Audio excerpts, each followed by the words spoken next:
The light in your room right now is very young. It left its source a fraction of a second ago. From a lamp, a screen, whatever small glow remains in the room where you are lying. A fraction of a second. That is how old the light around you is. And that, by the standards of the universe, is nothing. Not even a breath. The light from the sun that crossed your window today left its source 8 minutes and 20 seconds ago. It traveled 150 million kilometers at 300,000 kilometers per second to reach you. The light from the moon took about 1.3 seconds. The light from the nearest star beyond our sun has been traveling for 4 years and 3 months. The faint smear of the Andromeda galaxy, just barely visible to the naked eye on a clear dark night, has been traveling for 2.5 million years. It left before the first humans existed, before the first stone tools, before anything with language had ever drawn breath on this planet. What this means is something extraordinary. The night sky is not a view of the universe as it is. It is a record of the universe as it was. At different moments, from different distances, all arriving simultaneously at your eyes. When you look at a single patch of sky, you are receiving light from 100 different pasts at once. The sky is a time machine, always running, always delivering something ancient to the present. Tonight, for the next hour and a half or so, we are going to learn about the universe behind all that light. Not the cold universe of textbooks and equations. The universe as a place, ancient, astonishing, full of structures so large they have no earthly equivalent, and full of events so strange that no human instinct was built to handle them. The universe that began 13.8 billion years ago and somehow produced, at one point in one corner of itself, a mind capable of looking up and asking what any of it is. My name is your host, and this is Sleepy Science Stories. I am so glad you found your way here tonight. Whatever today held, this time is yours. A thought to carry with you. Right now, while you lie here in the dark, light of every age is crossing your room. Some of it seconds old, some millions of years old, all of it traveling at exactly the same speed, all of it arriving at the same moment. The universe has been delivering itself to you all night. You have never, not for a single second of your life, been out of contact with the cosmos. Subscribe if these slow journeys bring you something good. It helps this quiet community of curious sleepers grow, one dark night at a time. Let your body go heavy, let the light continue arriving, and let's go somewhere ancient and beautiful together. The observable universe is not the whole universe, and what lies beyond it may be infinite. When scientists describe the size of the universe, they are describing something precise.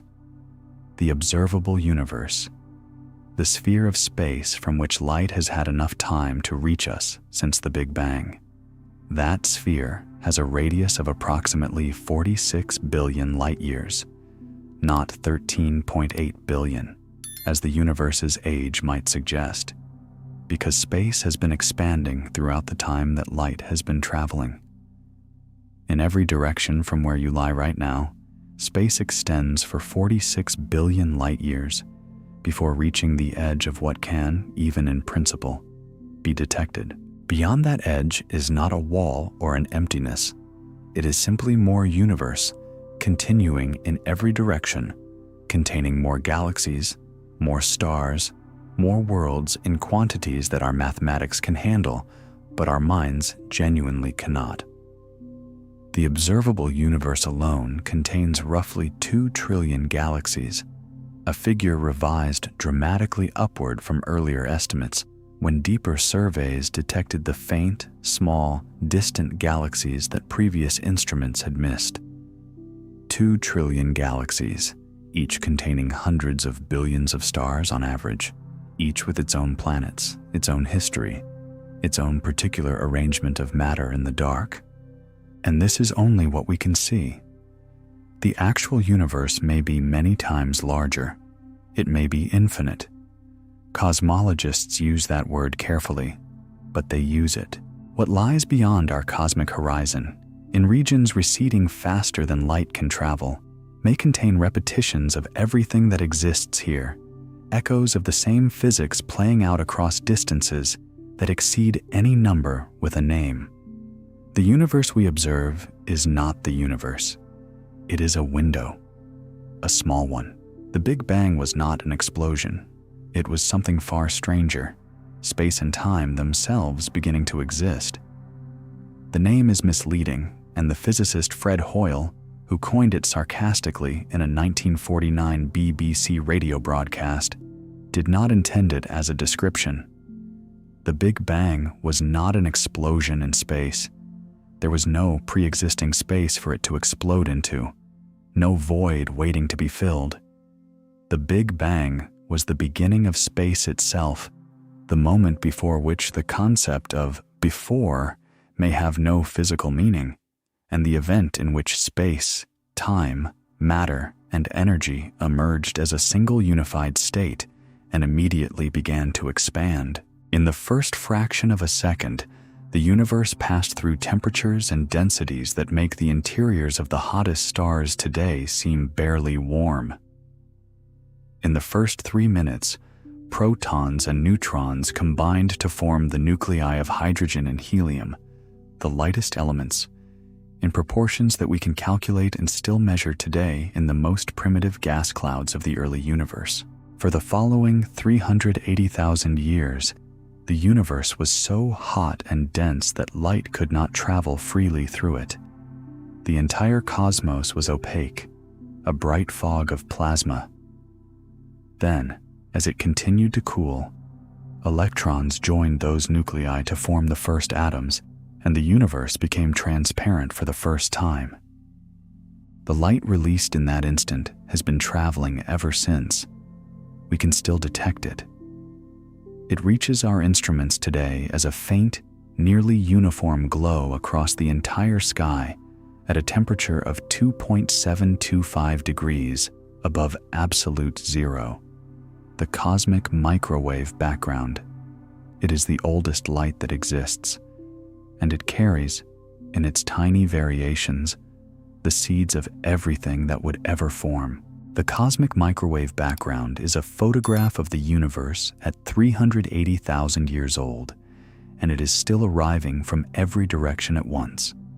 If you could see microwave radiation the way you see visible light, the entire sky would glow, smoothly, uniformly, in every direction simultaneously. The afterglow of a cosmos that was once a single luminous place. The cosmic microwave background was first detected accidentally in 1964 by Arno Penzias and Robert Wilson at Bell Telephone Laboratories, who initially attributed the mysterious signal to pigeon droppings contaminating their antenna. It was the most consequential pigeon dropping misdiagnosis in history.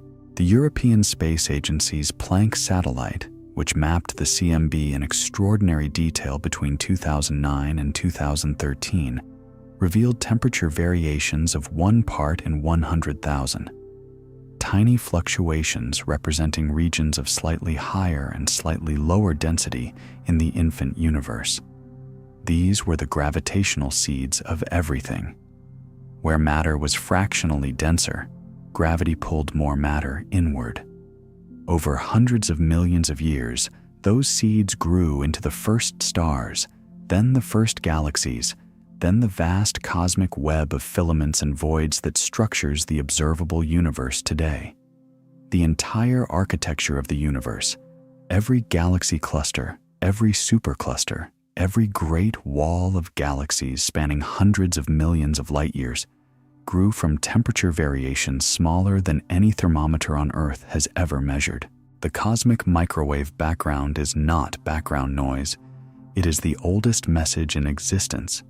It was sent before a single star had ignited, and it is still arriving now from every direction, carrying the original fingerprint of a universe that did not yet know what it would become.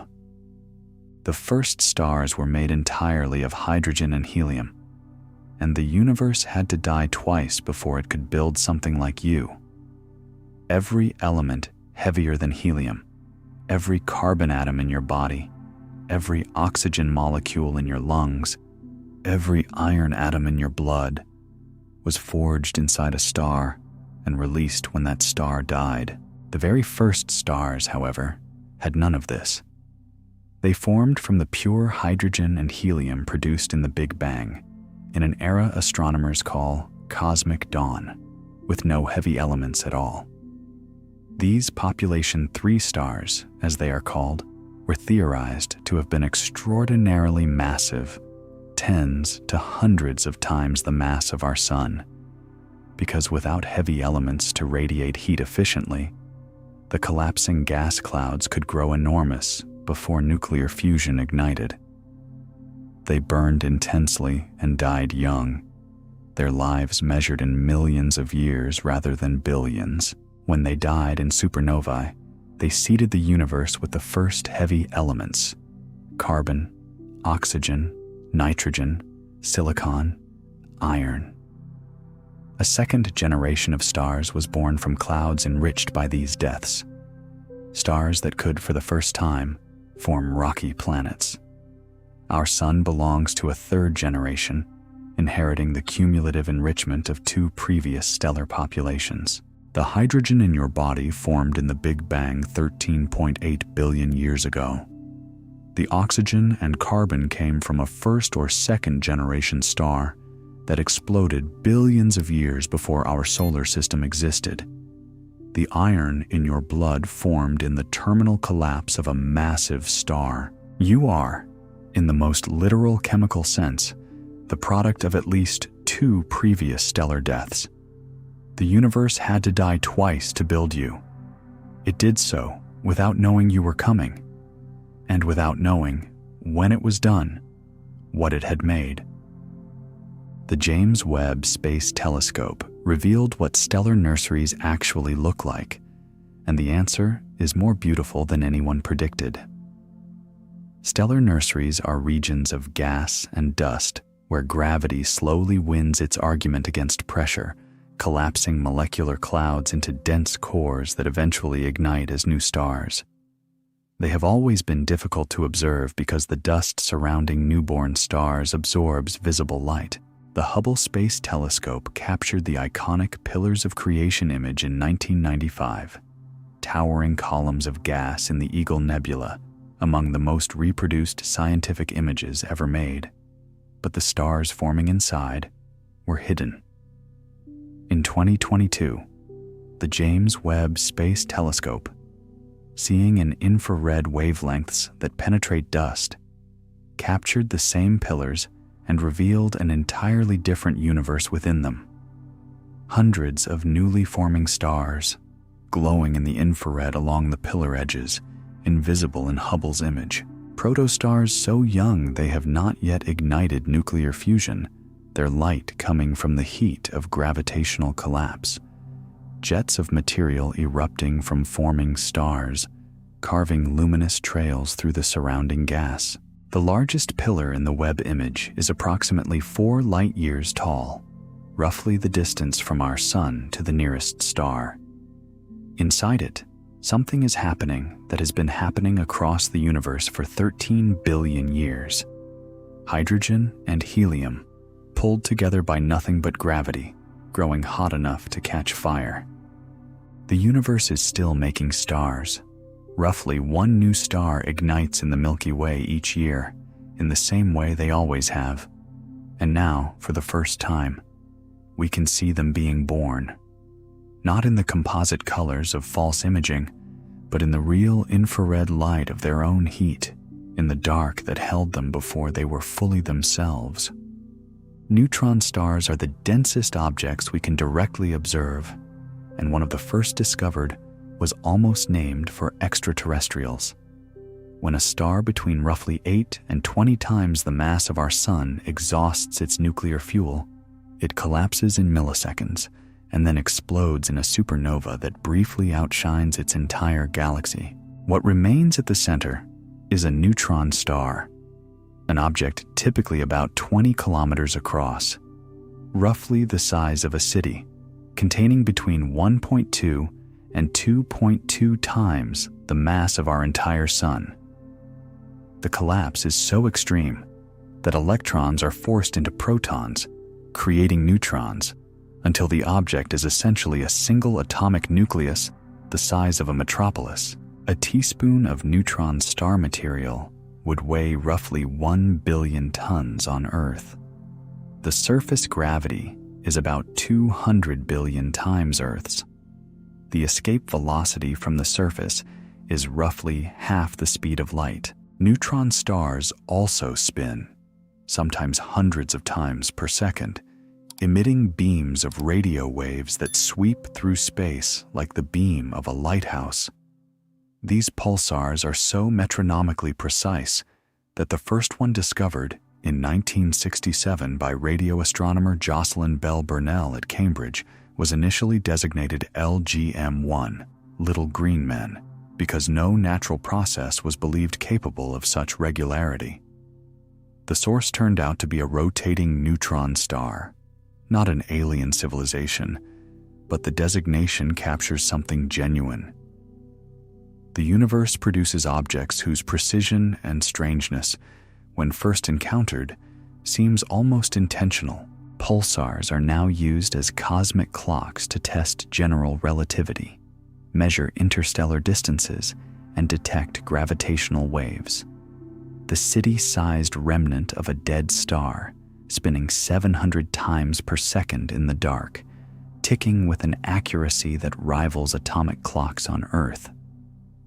Magnetars have the strongest magnetic fields in the universe, and from 1,000 kilometers away, one would alter the chemistry of your body.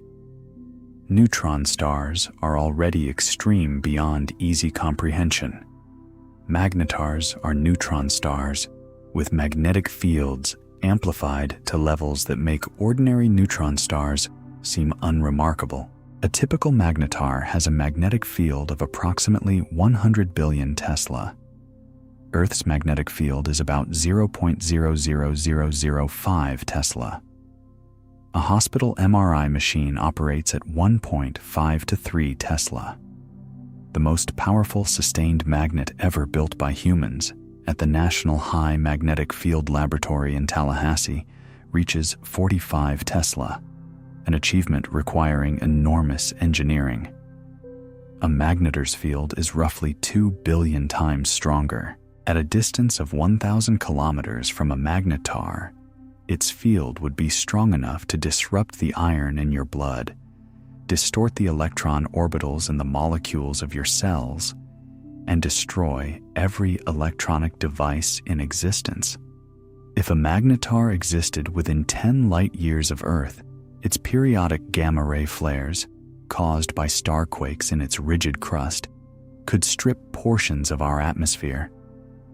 The nearest known magnetar is approximately 50,000 light-years away, safely across the galaxy. On December 27, 2004, a magnetar designated SGR 1806-20 released a gamma-ray flare that, despite originating 50,000 light-years away, measurably ionized Earth's upper atmosphere and produced the brightest gamma-ray flash ever recorded from beyond our solar system. The flash lasted 0.2 seconds. In that fifth of a second, it released more energy than our sun releases in 250,000 years. It came from a dead star smaller than any city, cold and dark for millions of years, and it was still, briefly, magnificent. Gravitational waves were detected for the first time in 2015, and in 2023, we heard the background hum of the entire universe. Albert Einstein predicted gravitational waves in 1916. ripples in the fabric of space-time produced by accelerating massive objects, propagating outward at the speed of light. He doubted they would ever be detected because the distortions they cause are fantastically small. The first confirmed detection stretched and compressed the 4-kilometer arms of the LIGO detector by less than 1,000th the diameter of a proton. Yet on September 14, 2015, LIGO registered exactly this: a signal from two black holes, approximately 29 and 36 times the mass of our Sun, spiraling together and merging 1.3 billion light-years away. The entire event lasted a fraction of a second. At its peak moment, it was radiating gravitational wave power at a rate exceeding the total electromagnetic luminosity of all stars in the observable universe combined, almost entirely as gravitational waves, and it moved the detector arms by less than the width of a single proton. Then, in June 2023, 4 independent pulsar timing array collaborations, Nanograv in North America, EPTA in Europe, PPTA in Australia, and INPTA in India, published simultaneous papers confirming the detection of a gravitational wave background, a constant, low-frequency hum pervading the entire observable universe, produced by the slow inspiral of supermassive black holes at the centers of countless galaxies across cosmic time. The detection used millisecond pulsars as a cosmic detector. Those extraordinarily precise natural clocks were measured to be ticking slightly early or late compared to predictions, their timing disturbed by the gentle stretching and compressing of space-time as gravitational waves passed through. The universe has a voice. After a century of searching, we finally heard it. The black hole at the center of our galaxy is 4 million times the mass of our Sun, and we photographed it in 2022. At the center of the Milky Way, 26,000 light-years from where you are lying, there is a supermassive black hole called Sagittarius A star. Its mass is approximately 4 million times the mass of our Sun, compressed into a region smaller than the orbit of Mercury around our own Sun. For decades, its existence was inferred from the behavior of stars orbiting the galactic center. Tracked by astronomers Andrea Ghez at UCLA and Reinhard Genzel in Germany, work for which both shared the 2020 Nobel Prize in Physics, moving at speeds approaching 10,000 kilometers per second, completing full orbits in as few as 9 to 16 years around an invisible gravitational center. Then, on May 12, 2022, the Event Horizon Telescope collaboration released the first direct image of Sagittarius A star, a blurry orange ring of glowing superheated gas surrounding a dark central shadow, the silhouette of the event horizon itself. The image was constructed from data collected simultaneously by radio telescopes across the planet, from Hawaii to the South Pole, working together as a single Earth-sized instrument. It required 5 years of computation to process. What the image shows is not the black hole. Black holes are invisible by definition. What it shows is the last light, orbiting just outside the point of no return, heated to billions of degrees, Sagittarius. A star is, at this moment, quiet. But the distribution of gas and dust near the galactic center bears the marks of a more active past. It will become active again. Every galaxy has a sleeping giant at its heart. Ours is simply the one closest to us. The Andromeda galaxy is falling toward the Milky Way, and in 4.5 billion years, the collision will be surprisingly gentle. The Andromeda galaxy, the nearest large galaxy to our own, a spiral containing roughly 1 trillion stars, is approaching the Milky Way at approximately 110 kilometers per second. In about 4.5 billion years, the two galaxies will collide. The word collision is technically accurate and practically misleading. Galaxies are almost entirely empty space. The average distance between stars in a galaxy is measured in light years. When two galaxies merge, their stars almost never physically strike each other. The probability of any two individual stars colliding during a galaxy merger is vanishingly small. What happens instead is gravitational choreography. Stars are flung into entirely new orbits. The spiral arms of both galaxies are disrupted and blended. New regions of compressed gas trigger bursts of star formation across both systems. Simulations of the merger, now highly refined using Gaia spacecraft measurements of stellar positions and velocities, suggest the first close passage will occur in approximately 4.5 billion years, followed by a second close approach, and then a gradual settling into a single large elliptical galaxy, sometimes nicknamed Andromeda, over billions of years following. The Sun will almost certainly survive. Earth may or may not exist by then. What is certain is that the night sky viewed from any world present for the collision will be among the most spectacular things any mind has ever witnessed. Two galaxies of hundreds of billions of stars each, slowly merging across millions of years, the sky repainting itself over geological time.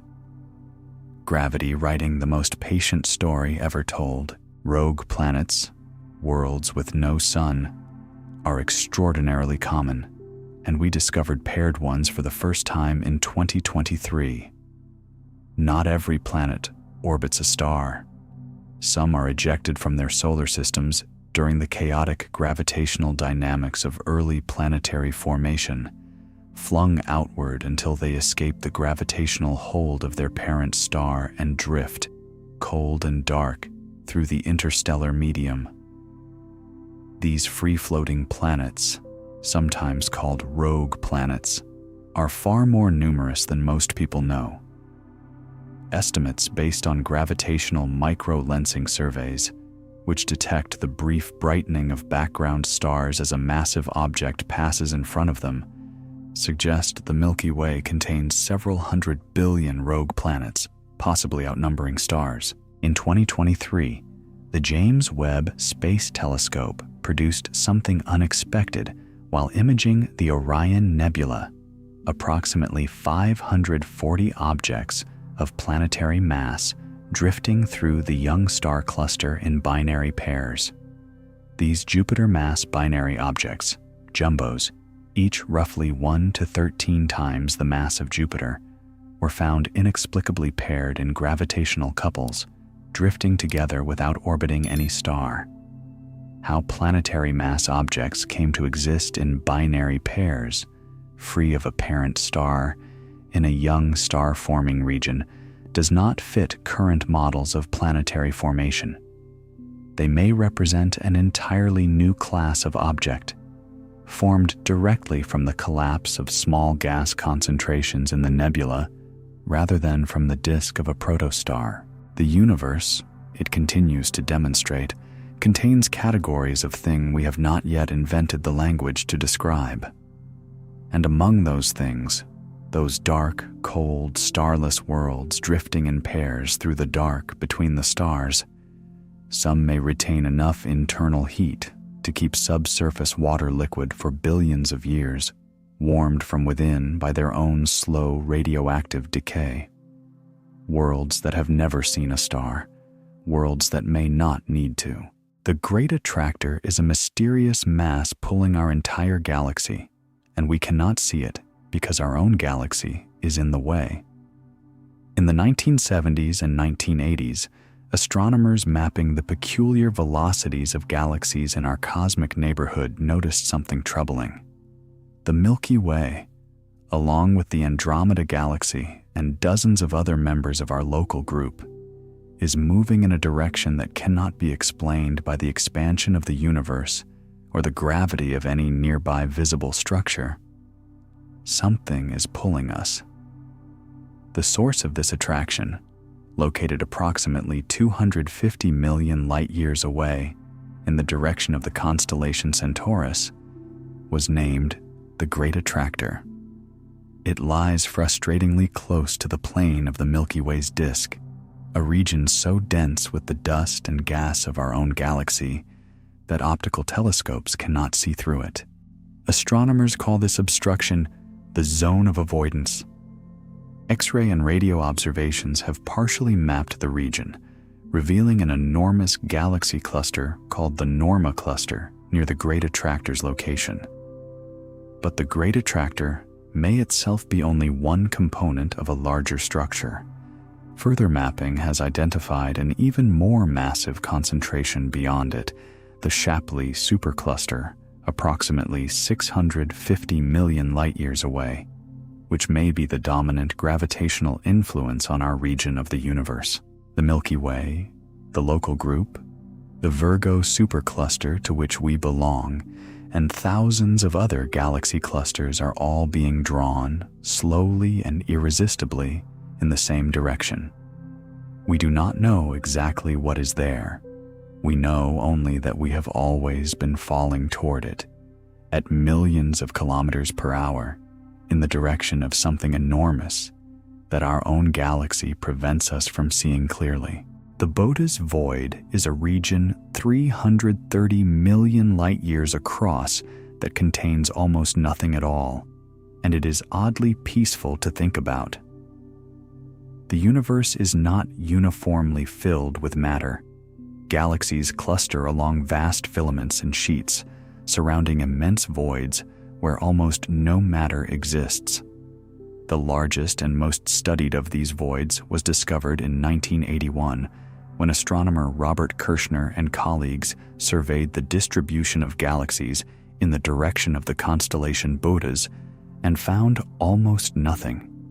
A roughly spherical region, approximately 330 million light-years across, containing only a handful of galaxies where thousands would be expected if matter were distributed uniformly. If the Milky Way were located at the center of the Bode's void, the night sky would be almost entirely dark. The nearest galaxies would be hundreds of millions of light-years away.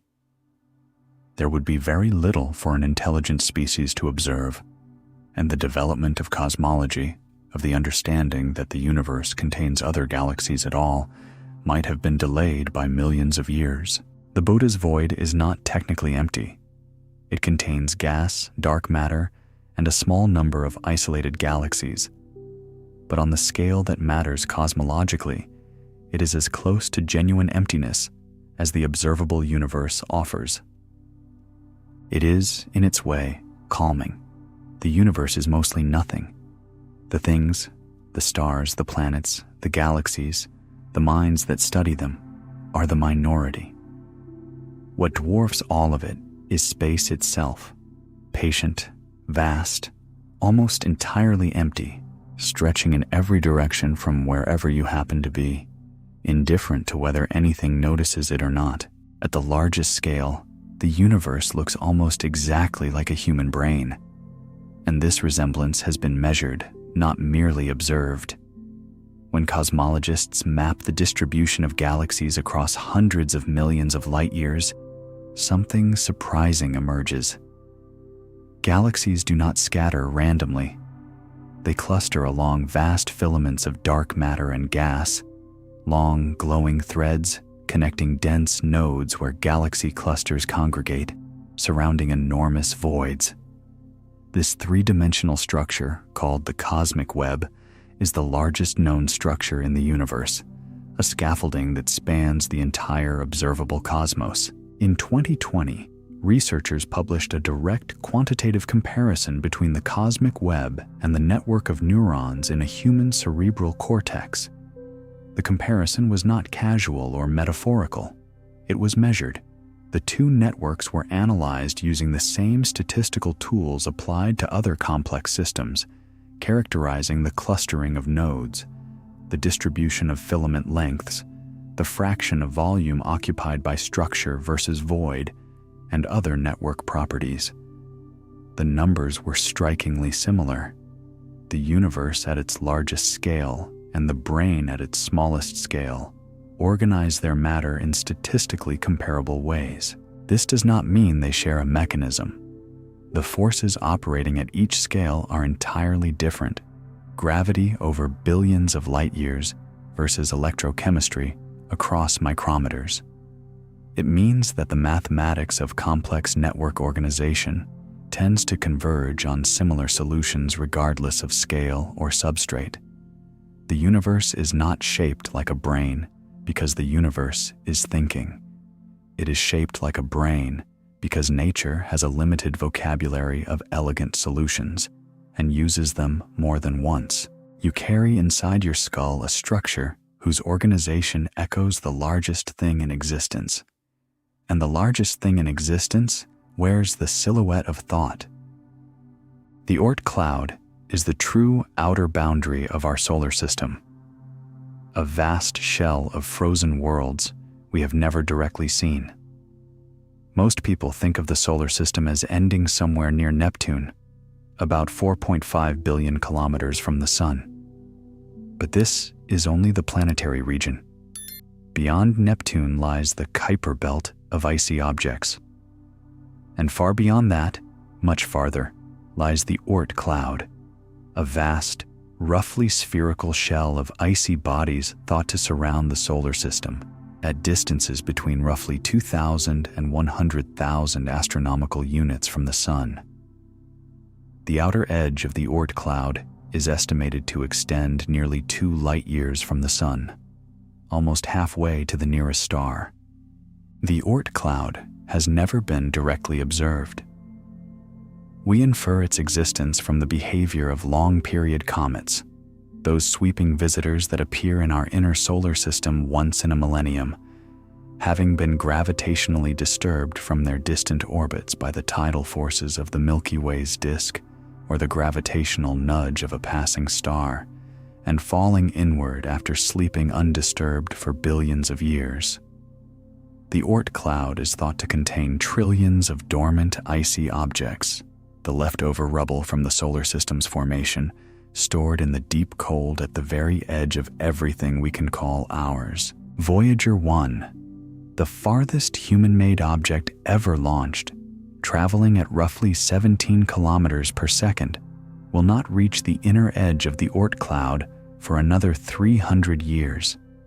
It will take approximately 30,000 years to pass through it entirely. The solar system extends nearly 2 light-years in every direction.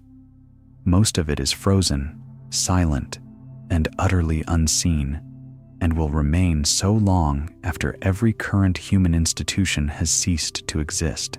The overview effect, what happens to the human mind when it first sees Earth from space, may be the most important thing astronauts bring home.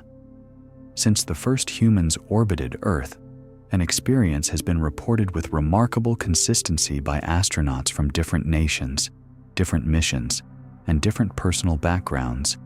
Looking down at Earth from orbit or from the Moon produces a cognitive and emotional shift that many describe as among the most profound of their lives.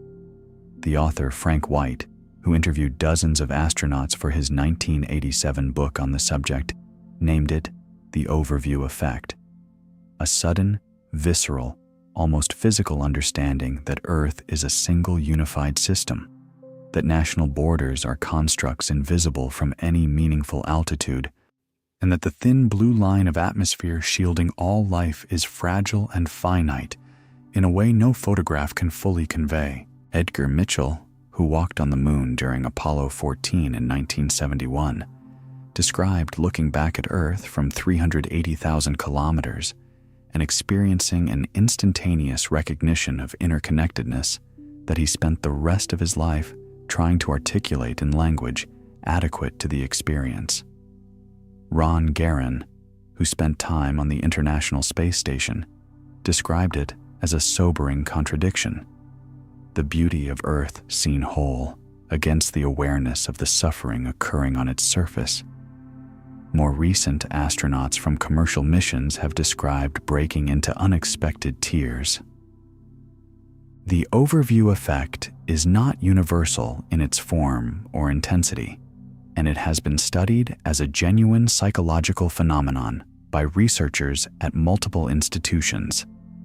What it may represent is the human mind encountering a perspective it evolved without, a view from outside the system it was built to navigate. And briefly, in the silence of orbit, understanding something about its home that it could not have understood from within it. Dark matter makes up 27% of the universe, and decades of searching have confirmed only that we do not know what it is. In the 1970s, astronomer Vera Rubin and her colleague Kent Ford made a discovery that has not been resolved in the 50 years since. The outer edges of spiral galaxies orbit their centers at speeds that should be impossible given only the visible matter present. The outer stars should be moving more slowly than the inner ones, the same way the outer planets of our solar system orbit the sun more slowly. They do not. They move at roughly the same speed as stars near the center, implying an enormous, unseen mass distributed throughout and around the galaxy. This invisible mass, dark matter, has since been confirmed by multiple independent methods. The bending of light from distant objects by more gravity than visible matter can produce, the temperature fluctuations in the cosmic microwave background, the behavior of galaxy clusters colliding with each other. Dark matter makes up approximately 27% of the total mass energy content of the universe. Ordinary matter, every star, planet, moon, gas cloud, and living thing, makes up only about 5%, and yet no confirmed direct detection of a dark matter particle has ever been made. Experiments deep underground in abandoned mines, orbiting detectors in space, and particle accelerators operating at the energy frontier have searched for decades. Nothing confirmed. The dominant component of all structure in the universe, the scaffolding on which the cosmic web is built, without which no galaxy could have formed, remains, at this moment, completely unknown in its fundamental nature. We know precisely how much of it there is and where it is. We have no idea what it is. Dark energy is causing the universe to expand faster and faster, and in 2024, a major experiment suggested it may not be constant. In 1998, two independent teams studying distant Type 1a supernovae, stellar explosions used as standard candles for measuring cosmic distances, made a discovery that shocked the physics community. The universe was not merely expanding, it was accelerating. Something was causing the expansion to speed up over time, pushing galaxies apart faster and faster. This force, or property, or phenomenon, was named dark energy, and it makes up approximately 68% of the total mass energy content of the observable universe. The discovery earned the 2011 Nobel Prize in Physics. For more than 2 decades, the simplest model, that dark energy is a constant property of empty space described by the cosmological constant Einstein introduced and later retracted, fit all observations adequately. Then, in April 2024, the Dark Energy Spectroscopic Instrument, or DESI, released its first major results. Operating from Kitt Peak Observatory in Arizona, DESI had measured the positions and velocities of over 6 million galaxies across cosmic time, the largest three-dimensional map of the universe ever constructed, and used the patterns in galaxy clustering to track how the expansion rate has changed. The results showed hints, at a statistical significance of roughly 2.6 sigma, that dark energy may not be constant, but may instead vary over time. A dynamic dark energy that weakens or strengthens as the universe evolves. This would require abandoning the simplest model of dark energy and finding something new. The signal was not yet definitive, and DESI's Year 2 data release is expected to clarify the picture. But for the first time in more than 2 decades, there is observational evidence that dark energy itself, the dominant component of the universe, may be doing something we did not expect. The Hubble tension is a crack in cosmology. The universe is expanding at 2 different rates, depending on how you measure it. One of the most significant and least resolved problems in modern cosmology is a number, or more precisely, 2 numbers that should be the same and are not. The Hubble constant describes the current rate of expansion of the universe, expressed as the speed at which a galaxy recedes for every unit of distance. It can be measured 2 ways. The first looks backward, analyze the cosmic microwave background, and use our understanding of early universe physics to calculate what the expansion rate must be today. This method consistently yields approximately 67.4 kilometers per second per megaparsec. The second looks outward, measure distances and recession speeds of nearby galaxies using Cepheid variable stars and Type 1a supernovae as calibrated distance markers. This method consistently yields approximately 73 kilometers per second per megaparsec. These 2 values differ by about 8%, a discrepancy of 4 to 5 sigma, the threshold in physics for claiming a discovery. It is too large to be explained by measurement error, and both methods have been refined repeatedly over decades. JWST has now independently calibrated the distance ladder with new precision, confirming the higher local value. The Hubble tension, as it is called, is not a minor footnote. It is a crack in the standard model of cosmology, a place where 2 of our most precise and carefully validated measurement systems produce results that are fundamentally incompatible. Either one or both methods contain a systematic error no one has identified, or there is new physics operating in the universe that our current model does not contain. The answer will require either finding the error or finding the new physics. Neither has been found yet. Fast radio bursts are millisecond flashes from across the cosmos, and most of them remain unexplained. In 2007, astronomers analyzing archival data from the Parkes Observatory in Australia found a signal that had been recorded years earlier and not immediately recognized, a burst of radio waves lasting approximately 5 milliseconds, with characteristics indicating travel through enormous amounts of intergalactic plasma, the thin charged medium between galaxies, suggesting an origin billions of light years away. It was called a fast radio burst. Since then, hundreds more have been detected. Many are one-time events. Some repeat on timescales of days, weeks, or irregularly. The most prolific repeater known has produced over 1,600 bursts in a single 47-day observation window. In 2020, a fast radio burst was detected from within our own galaxy, traced directly to the magnetar SGR1935+2154, providing the first definitive identification of at least one class of source. But not all fast radio bursts resemble this one. Some originate from environments inconsistent with magnetar formation. Some have spectral properties that no current model fully explains. The diversity of observed properties suggests that fast radio bursts may have multiple distinct origins, or that the universe is doing something in radio frequencies that we have only recently developed the sensitivity to detect, and do not yet have sufficient theoretical framework to fully explain.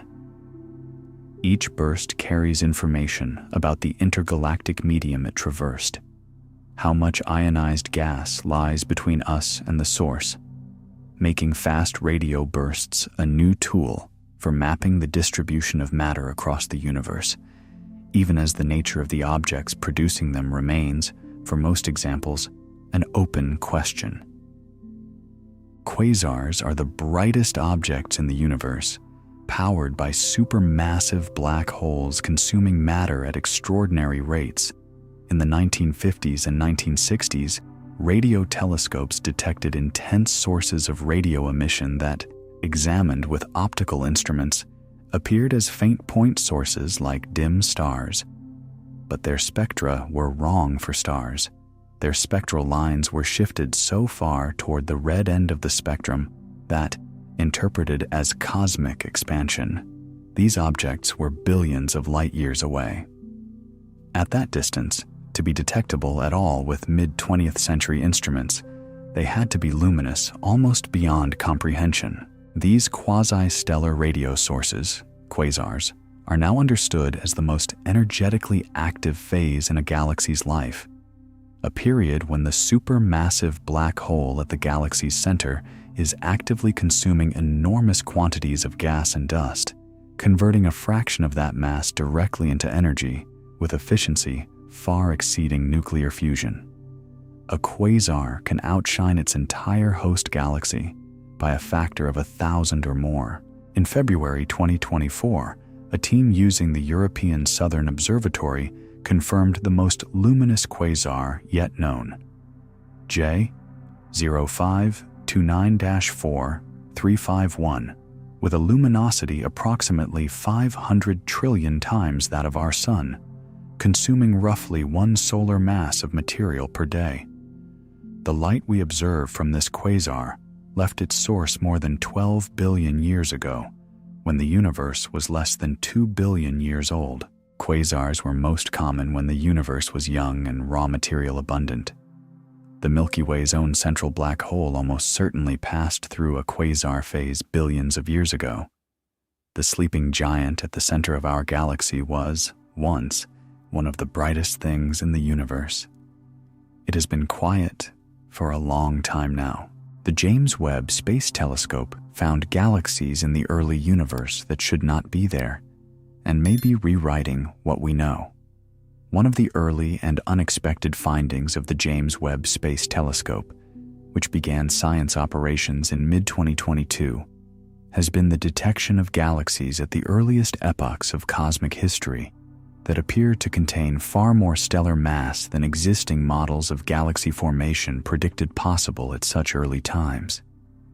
The standard model of structure formation holds that galaxies grow hierarchically. Small structures form first and merge over time into larger ones. Early galaxies should be small, irregular, and diffuse.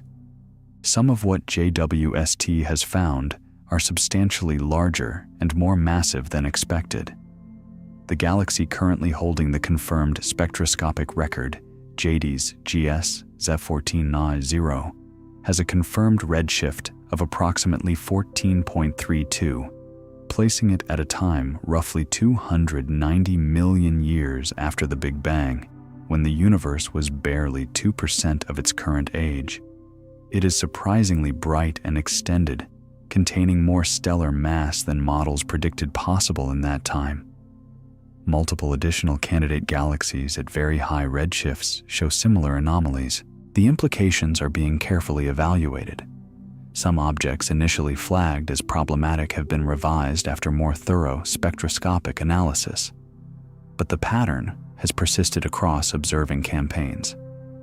JWST is finding more structure earlier than the standard model predicted. Whether this represents a genuine challenge requiring new physics or reveals something about the efficiency of early star formation that models underestimated is an active question. Either way, the early universe is not what we thought. And the instrument built to look farther back than any before, it is delivering exactly what its designers hoped: genuine surprise. In 2023, a new space telescope began mapping the dark universe in 3 dimensions, and its first results are already changing cosmology. The European Space Agency's Euclid telescope, launched on July 1st, 2023, is designed to address 2 of the most profound questions in cosmology: what is dark energy and what is dark matter? To do this, It will image approximately 1/3 of the sky, roughly 14,000 square degrees, with extraordinary precision, measuring the shapes, positions, and distances of about 1.5 billion galaxies and tens of millions of galaxy clusters, extending up to 10 billion light-years. From this dataset, cosmologists will be able to reconstruct how the growth of cosmic structure has varied over cosmic history, providing the most precise constraints on dark energy's behavior across time ever obtained. Euclid released its first science images in November 2023, demonstrating the instrument's capabilities.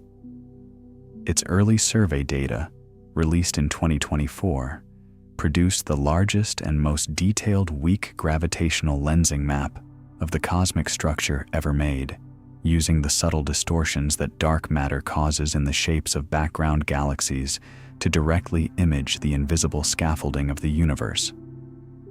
The results are being combined with DESI's galaxy spectra to jointly constrain the nature of dark energy. What makes Euclid particularly significant is its combination of breadth and depth.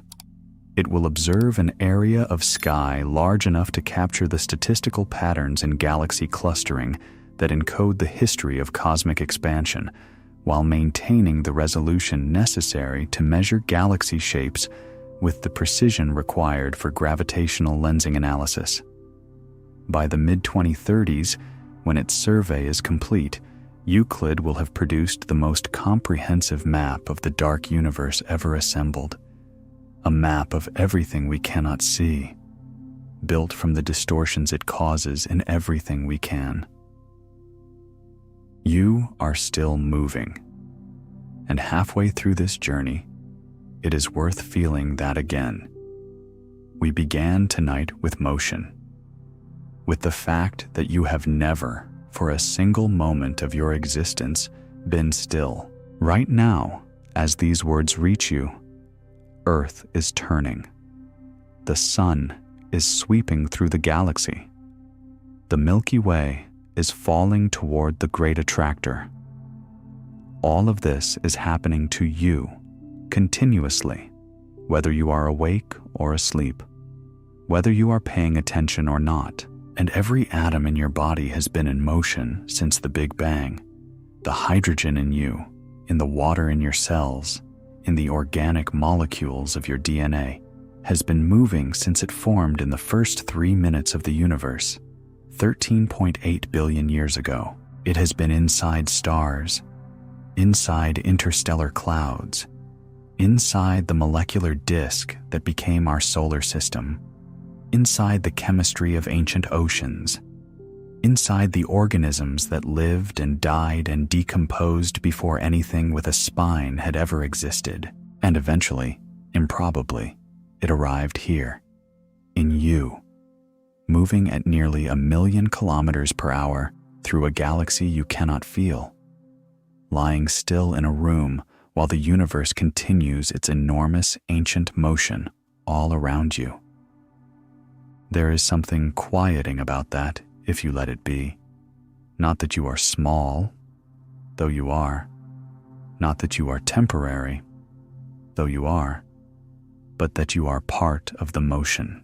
That the same physics that spins neutron stars and spirals galaxies and expands the fabric of space also moves you, right now, through the dark, at speeds that would be incomprehensible if you could somehow feel them. You are not separate from the universe.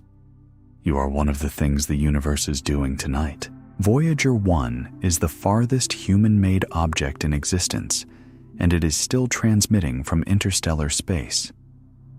On September 5th, 1977, NASA launched a spacecraft the size of a small car with a simple mission: fly past Jupiter, Saturn, and their moons, then continue outward.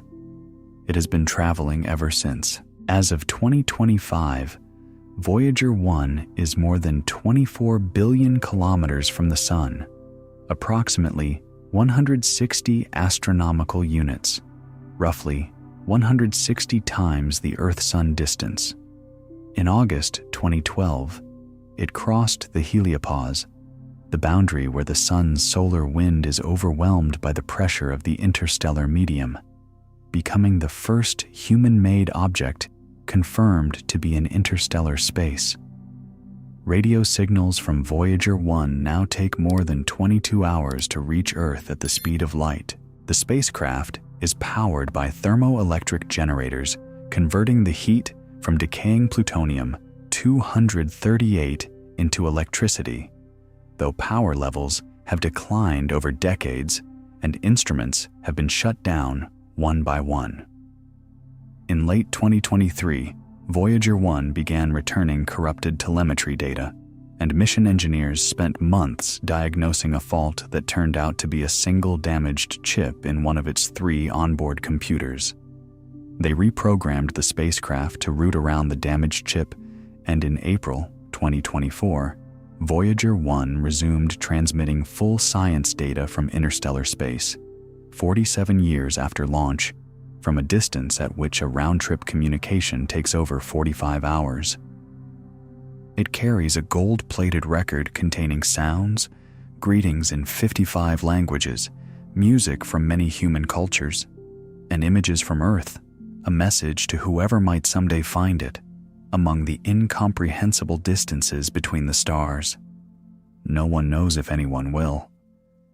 But the record is there, traveling outward in the dark, past the edge of everything we built to keep us safe. The Fermi paradox asks the simplest question, and after 75 years, no one has answered it. In the summer of 1950, physicist Enrico Fermi was eating lunch with colleagues at Los Alamos when the conversation turned, as conversations often did in that era, to alien life. The news had been carrying stories of flying saucer sightings. Someone made a joke about extraterrestrial visitors. Fermi, one of the most incisive minds in physics, looked up and asked, "But where is everybody?" The question was so simply phrased and so precisely pointed that it has been debated by scientists, philosophers, and futurists ever since. The universe is approximately 13.8 billion years old. Stars and planets existed billions of years before our solar system formed. If intelligent life arose anywhere else in the galaxy, even once, even 3 billion years ago, a technologically advanced civilization could theoretically have expanded across the entire Milky Way in a few million years, a span that is trivial on cosmic timescales. Yet there is no evidence of anyone, no detectable radio signals, no megastructures around distant stars, no physical artifacts in our solar system, no confirmed detection of any kind in the history of observation. The silence is as complete as the darkness. Every proposed resolution is unsatisfying in some way. Perhaps intelligent life is vanishingly rare. Perhaps civilizations invariably self-destruct before becoming interstellar. Perhaps we cannot detect the signals they send. Perhaps the distances make contact practically impossible, even for civilizations that exist. None of these has been confirmed. The question Fermi asked over lunch remains, 75 years later, the most important unanswered question in science. Tonight, on a quiet planet, under a silent sky, it still is. The WOW signal was received on a single night in 1977 and has never been explained or repeated. On August 15, 1977, astronomer Jerry Eman was reviewing printed data from Ohio State University's Big Ear radio telescope when he came across something that stopped him. A sequence of alphanumeric characters representing a strong, narrowband signal. He circled it in red ink and wrote, "Wow," in the margin. The signal lasted exactly 72 seconds, the full duration the source spent in the telescope's beam as Earth rotated, and exhibited precisely the characteristics that SETI researchers had theorized should characterize a deliberate interstellar transmission. It originated from the direction of the constellation Sagittarius, at a frequency very close to 1,420 megahertz, the emission frequency of neutral hydrogen, the most abundant element in the universe. And the frequency radio astronomers had long reasoned an intelligent civilization might choose for interstellar communication as a kind of universal channel. It has never been detected again, despite hundreds of observation campaigns using the original site and far more sensitive instruments. In 2020, a team of researchers proposed 2 sun-like stars in the vicinity as candidate sources based on proximity and spectral type.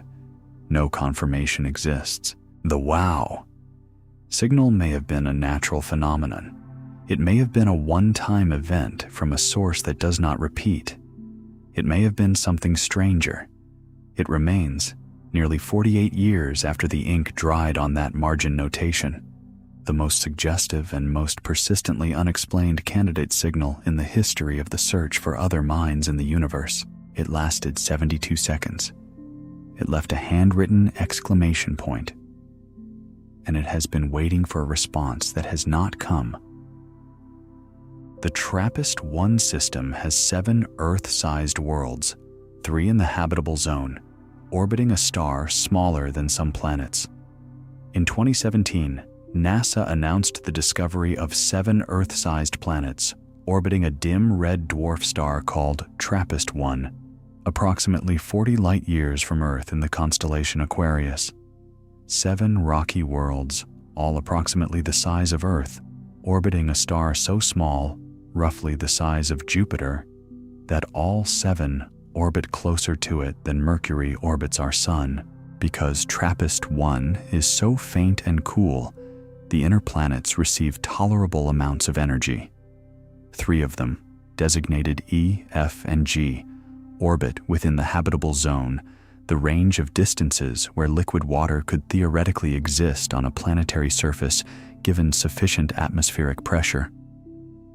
Subsequent observations, including early results from the James Webb Space Telescope between 2023 and 2025, have begun probing the planet's atmospheres. JWST observations of TRAPPIST. 1b, the innermost planet, found no evidence of a thick atmosphere, suggesting it may be bare rock. The more promising candidates, E, F, and G, remain to be fully characterized. Standing on the surface of TRAPPIST-1e, if it has a solid, accessible surface, the other planets would be visible as disks in the sky, not points, close enough to resolve without optical instruments. One world looking across at 6 others. TRAPPIST-1 is one of approximately 100 billion stars in the Milky Way. More than half of all stars are red dwarfs similar to TRAPPIST-1. The architecture of this system, 7 rocky worlds at various distances from a cool, stable, long-lived star, may not be unusual.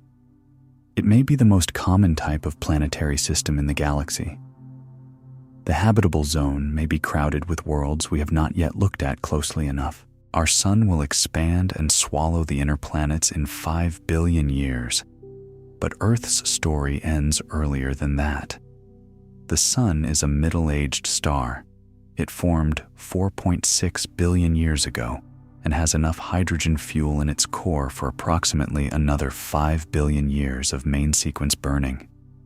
When the hydrogen finally runs out, the core will contract and heat, triggering hydrogen fusion in a shell around it, and the outer layers will expand dramatically.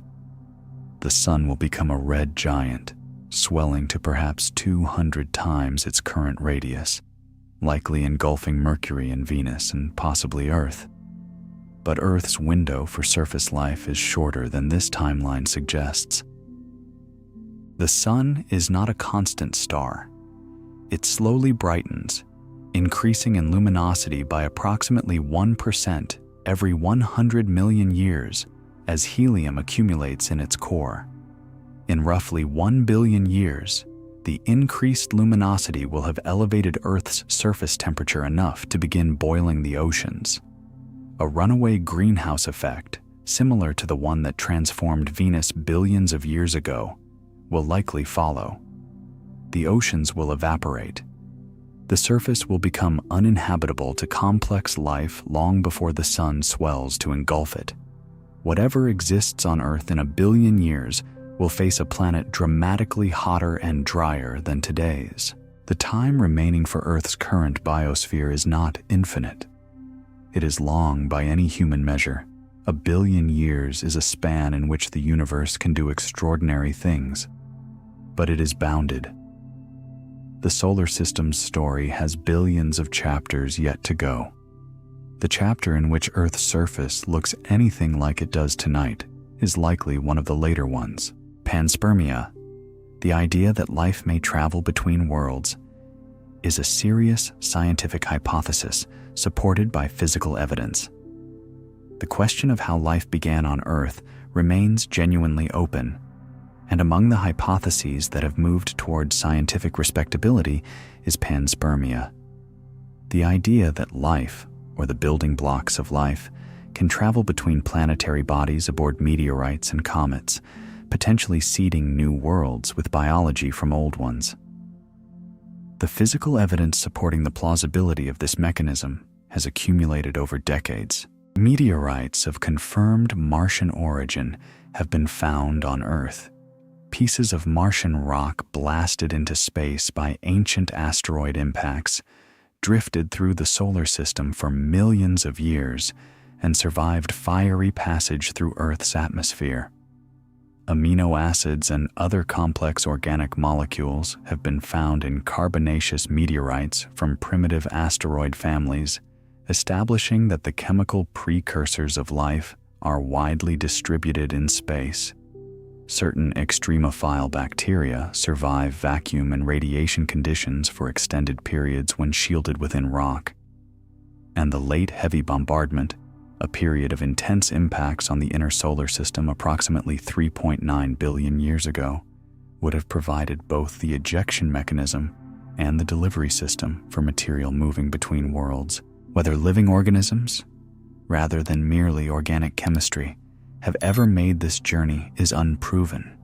But the meteorites traveled. That is confirmed. The molecules traveled. That is confirmed.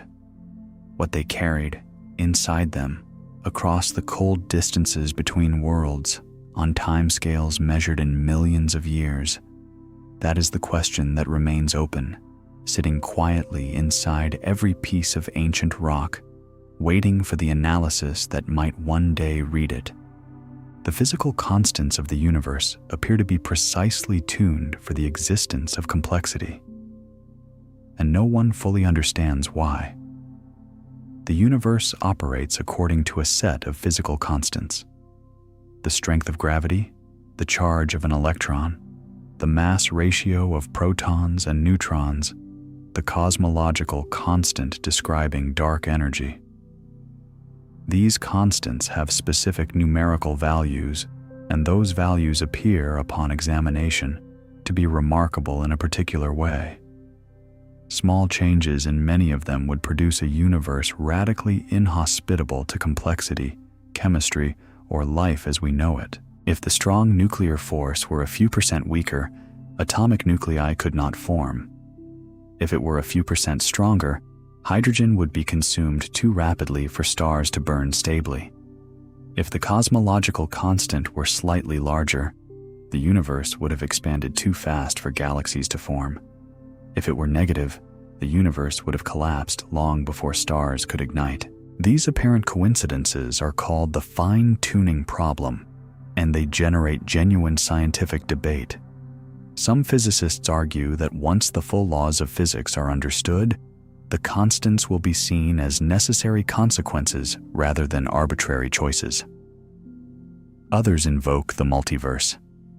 If many universes exist with different constants, we necessarily inhabit one of the rare compatible ones, because we could not observe any other. Others find in the fine-tuning something still more interesting. What is not in dispute is the fact itself. The universe that exists is the specific kind that permits stars to burn, carbon to be synthesized, planets to cool, and minds to eventually arise and look up and wonder how any of this came to be. It did not have to be this way. And yet, here it is. The last stars will die in approximately 100 trillion years, and what comes after is stranger than most people know. The universe is currently in what cosmologists call the stelliferous era, the age of stars.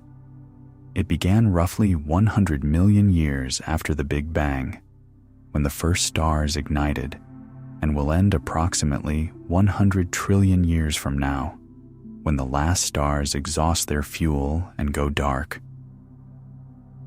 The longest-lived stars are the smallest, red dwarf stars with masses around 1/10 of our sun's, burning their hydrogen so slowly that some will live for 10 trillion years. Our own sun will last roughly 10 billion years total.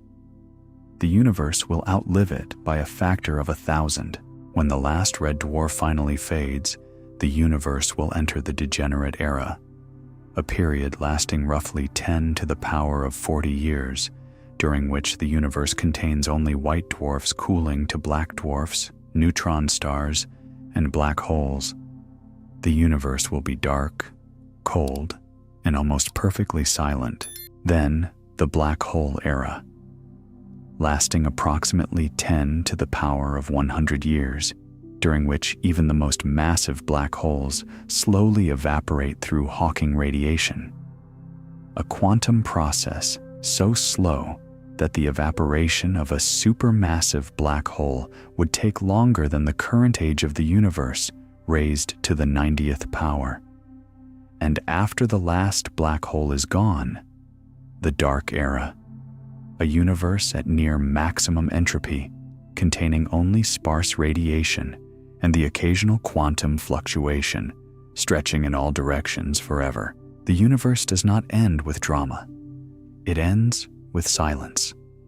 Slowly, over timescales that no language number system was designed to express, it simply runs out. It fades. It becomes as quiet as it is possible for anything to be. The Boltzmann brain is the strangest thought experiment in physics, and it lives at the end of time. In the very far future, long after the last stars have faded and the last black holes have evaporated, the universe will exist in a state close to maximum entropy, a near featureless expanse of diffuse radiation and the faintest possible thermal fluctuations.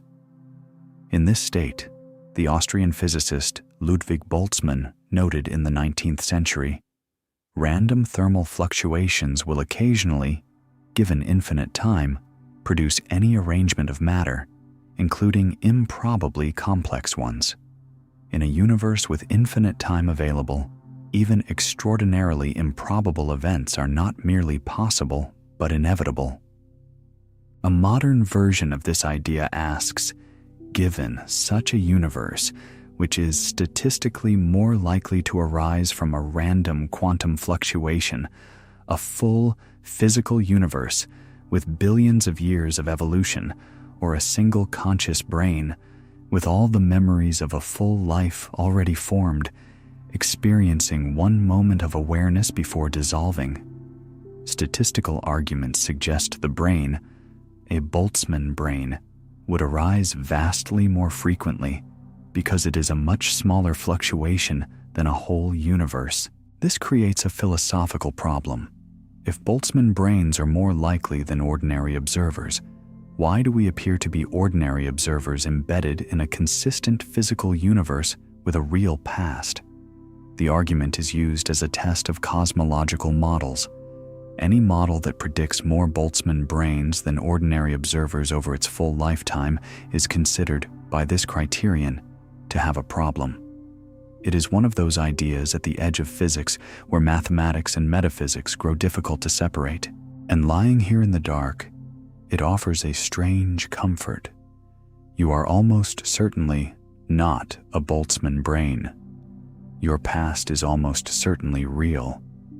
The universe you inhabit is almost certainly the kind of universe that built you over billions of years, rather than assembling you from a random fluctuation 1 second ago. Almost certainly, all of recorded human history fits into the last 10 seconds of December 31st on the cosmic calendar. Carl Sagan introduced the cosmic calendar in his 1980 television series Cosmos as a way of making the scale of deep time tangible. Compress the 13.8 billion year history of the universe into a single calendar year and trace what falls where. On this calendar, January 1st is the Big Bang. The Milky Way forms in mid-May. Our solar system forms in early September. The first microbial life on Earth appears in mid-September. For most of October, November, and the early weeks of December, life on Earth remains single-celled and invisible. The Cambrian explosion, the sudden diversification of complex multicellular life, occurs on November 17th. The dinosaurs appear on December 25th and go extinct on December 30th. Modern humans, Homo sapiens, appear at approximately 11:52 p.m. on December 31st. The entire agricultural revolution, the beginning of organized human civilization, begins with about 27 seconds remaining in the year. The ancient Egyptians built the pyramids with about 11 seconds to go.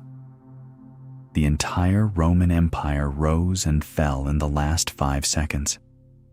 Everything that has happened since the year 1000 AD, the Renaissance, the Enlightenment, the Scientific Revolution, the Industrial Revolution, the development of all modern technology, the 2 world wars, the moon landings, the internet, every conversation you have ever had, fits into the last 2.5 seconds of the final minute of the final hour of the year. Every person you have ever heard of lived and died in that last second, not as a metaphor for insignificance, as a map of where we are, very early, very young, just barely begun, in a story that has barely started. You are made of stardust, and this is chemistry, not poetry. The hydrogen in your body formed in the Big Bang 13.8 billion years ago. It is, in the most literal sense, the oldest material in you, created in the first 3 minutes of the universe before any star had yet formed. Every other element in your body was made inside a star. The oxygen you are breathing right now was forged in the nuclear burning stages of a star several times more massive than our sun, released when that star exhausted its fuel and shed its outer envelope.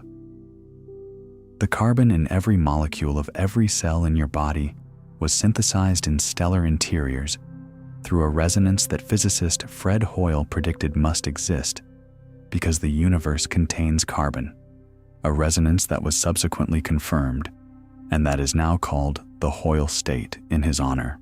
The calcium in your bones, the phosphorus in your DNA, the nitrogen in your proteins, all synthesized in stellar furnaces, all released in stellar deaths.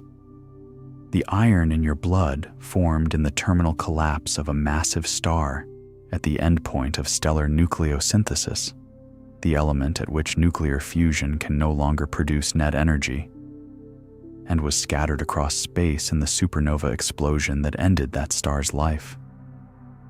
This happened before the solar system formed. The iron in your blood is older than the Earth. Carl Sagan said we are made of star stuff. It is not a poetic expression of cosmic connection. It is a precise statement of chemistry and nuclear astrophysics. You are, in the most concrete and measurable sense, the universe looking at itself.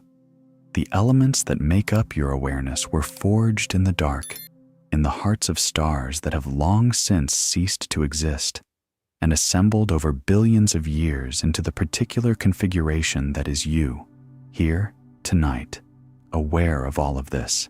The most remarkable fact about the universe may be that it produced something capable of knowing that any of this is true. The universe is 13.8 billion years old. For all but the last few 100,000 years, a duration that is nothing on any meaningful cosmic timescale. There was nothing in it that had an inside. Stars burned without being witnessed. Galaxies formed and merged without awareness. The cosmic microwave background traveled for billions of years through a universe in which no mind had yet assembled itself to detect it.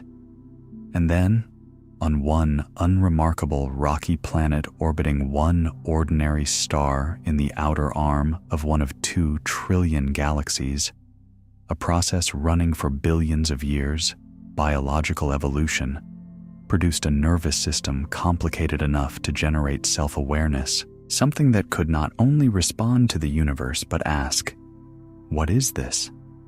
How did it begin? Where is it going? What am I?" The universe, through one of its most improbable products, began to know itself. This is sometimes described as the universe observing itself, which is accurate as far as it goes. What it leaves out is the strangeness. The measurement and the measured are not separate things that happen to interact. The consciousness looking at the cosmic microwave background is made of matter that was produced in the event the CMB describes. The questions being asked about the Big Bang are being asked by products of the Big Bang. The instruments detecting gravitational waves are built from elements forged in supernovae, whose gravitational wave signatures are now being cataloged by those same instruments. There is a recursive quality to this that does not diminish with familiarity. Tonight, in the dark, doing the quietest thing a human being can do, you are a part of this. You are the universe, lying still for a moment, in the enormity of itself, aware that it is aware, in the dark between the stars. And so we arrive at the end of tonight's journey through our universe. You are still moving. Earth is still turning beneath you, still carrying you around the sun, still sweeping through the galaxy. Every atom in your body is still tracing the trajectory it has followed for billions of years, through stellar furnaces and interstellar clouds and ancient oceans, arriving here in this particular arrangement, at this particular moment, going somewhere. It has always been going. You know now a little more about where here is. A universe 13.8 billion years old, still expanding, possibly infinite. 2 trillion galaxies, each a story too long to tell. A gravitational hum we only recently learned to hear. An early universe building galaxies faster than we thought it could. Dark energy that may be doing something we did not expect. A pale blue dot transmitting quietly from interstellar space, carrying a record of human voices into the dark between the stars. The universe is vast. It is ancient. In the parts we have seen, it is extraordinarily beautiful. And it produced you, here, tonight, in this specific configuration of atoms and electricity and memory and wonder, capable of knowing that any of this is true. Let the motion carry you now. Let the dark do what the dark has always done, and let the universe keep its watch, as it always has, over whatever small, warm, temporary, remarkable thing you are. Sleep well. Thank you for spending this time in our universe with me tonight. This has been Sleepy Science Stories. I'll see you next time.